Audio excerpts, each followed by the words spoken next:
tumumbuga, medyo mabagal lang. Dire-diretso lang ako kahit mabagal na. Sige, iabot mo nga sa akin yung baso.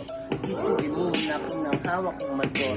Ganyan talaga kapag ako ang nagbitaw. Hindi mo na aakalain na kaya kong ilitaw. Kahit wala galing na labis at papel. Di ako Aristotle, pero kaya lumipin. Mga sulat na tinta ang gamit ko, mga buga. Isip ang gumagana na parang makina. Hindi na uubusan ng mga bariya. Kahit na anong bara kayang-kaya mo. Sige, ilabas mo ang sulat mo. Papakitaan lang kita ng mga pistat mo dito. Alam mo ba kung bakit ganito ang estilo ko? Hindi gumihan.